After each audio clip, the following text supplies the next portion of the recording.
tahlilan misalnya. Bedanya NU Muhammadiyah kan cuma harokat ya. NU pakai nasab, Muhammadiyah pakai rofa. Muhammadiyah jadikan isim, NU menjadikan masdar. Halala yuhallilu tahlilan. Nasab harokatnya fathah. Orang Arab tuh kan kalau bilang nasaba, dia katakan nasabar rajulu asahu alal ardi. Orang Arab tancapkan tongkatnya dengan kuat sehingga tak goyah. Harokatnya fathah membuka sesuatu. Jadi kalau tahlilnya menggunakan metode NU, tahlilannya mayatnya jadi jenazah, masuk sudah ke alam kubur, nasaba, lalu untuk memberikan Fatihah dan turunannya dibuka, kemudian menggunakan skema tahlilan. Muhammadiyah cuma pakai rofa. Rofa pas ditarik, ya ayyatuhan nafsul mutmainnah. Makanya Muhammadiyah menggunakan rofa tahlilun, NU menggunakan nasab tahlilan. Dan ternyata Kiai Haji Ahmad Dahlan tuh nggak pernah nyual itu, nggak pernah nyual. Dan saya telusuri di konfigurasi hukumnya itu, ternyata persoalannya bukan fikihnya.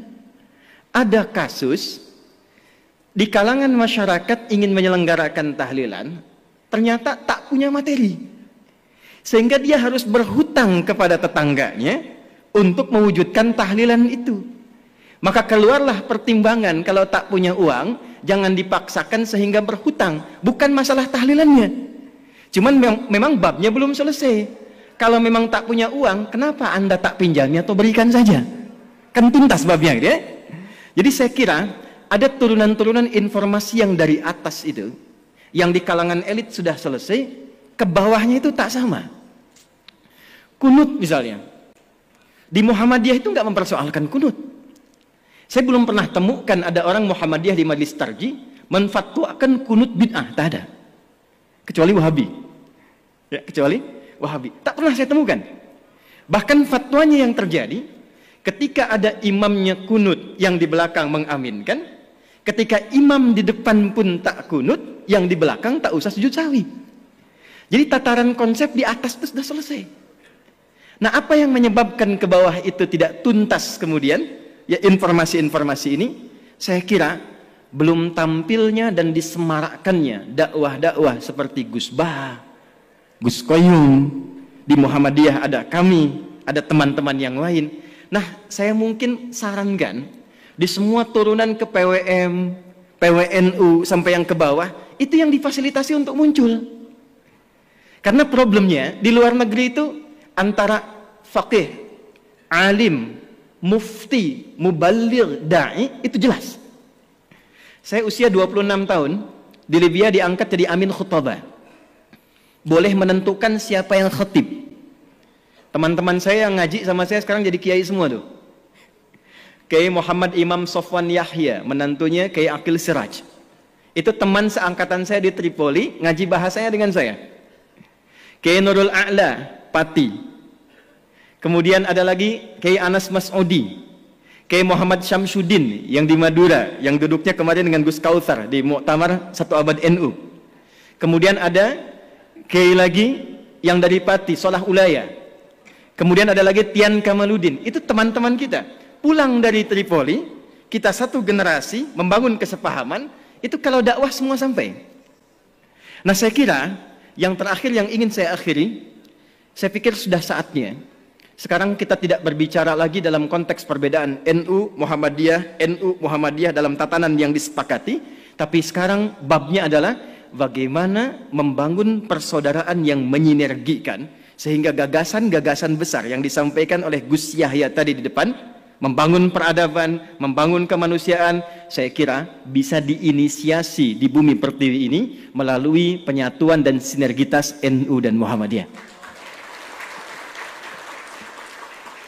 Ya, tentu nggak akan sama semuanya. Bab rumah sakit, Muhammadiyah. Bab kampus, Muhammadiyah. Jadi pernah ada yang tanya, berapa jumlah kampus Muhammadiyah? 157 kepada Kiai Hasyim Muzadi. Kenapa di NU nggak ada kampusnya? Kata Kiai Hasyim, santai saja. Ya, selain yang Muhammadiyah punya NU semua itu. Jadi jangan khawatir, insya Allah kalau ada yang di NU masuk Muhammadiyah nggak akan jadi Muhammadiyah. Yang di Muhammadiyah bisa sekolah ke NU.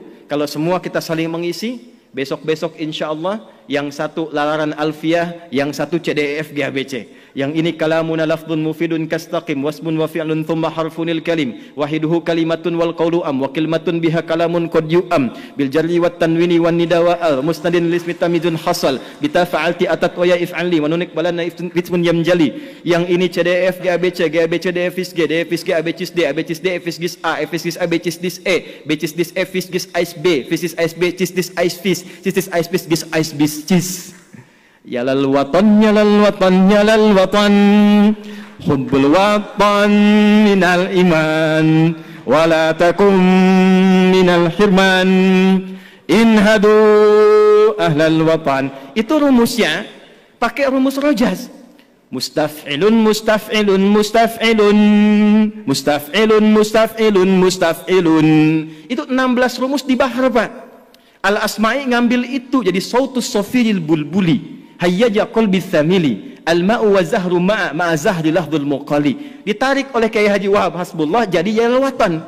Yang ingin saya katakan, betapa hebatnya orang tua kita dulu, bukan hanya pakar di bidang fikih, pakar di bidang tata negara, tapi juga pakar di bidang bahasa. Di semua aspek spektrum keilmuan bisa diterjemahkan dalam konteks aplikasi kehidupan.